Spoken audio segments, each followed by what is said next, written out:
Decades before Ingmar Bergman picked up a camera, Victor Sjöström was the most prominent filmmaker in Sweden, with a long career directing silent movies in his native home and in Hollywood. Sjöström would become an influence and mentor to the young Bergman, even playing key roles into Joy and the still-to-come Wild Strawberries. But the first Bergman film to really wear its Sjöström influences on its sleeve would be one the man himself had nothing to do with. 1953's Sawdust and Tinsel would openly riff on Sjöström's aesthetics while presenting Bergman's perspective on Sjöström's themes. The influence of silent cinema manifests itself early in Sawdust and Tinsel. A remarkable flashback of a clown and his wife's humiliation at the hands of soldiers is presented in a style evocative of silent cinema. Sound is used, but sparingly, the bulk of the scene only using sound effects and non-diegetic music, while the exaggerated mannerisms of the actors evoke the silent era.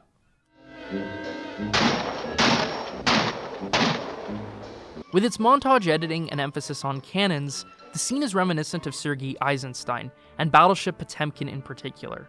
Bergman scholar Peter Cowie also sees connections to German Expressionism, and though this is a lot more subtle, there are certain expressionist shades to the close-ups which distort faces.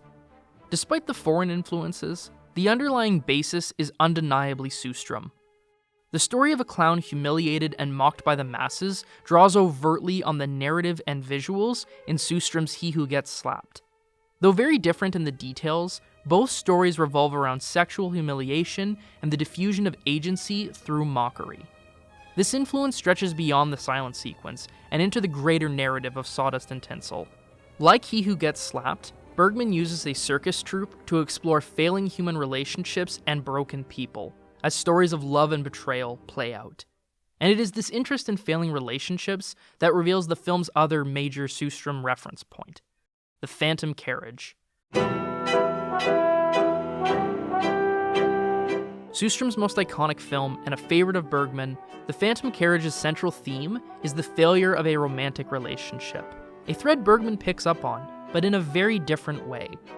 For Sjöström, this failure stems from the ways men hurt their families. But for Bergman, this failure stems from the ways both men and women hurt themselves.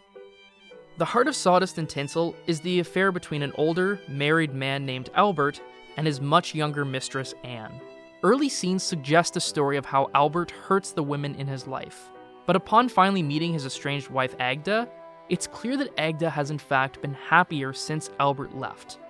More than anything, Agda is indifferent to Albert, while Albert leaves their meeting crushed, with unrequited longing for his wife. Anne, meanwhile, has grown tired of Albert and the circus, and instead fantasizes of escape with a young actor.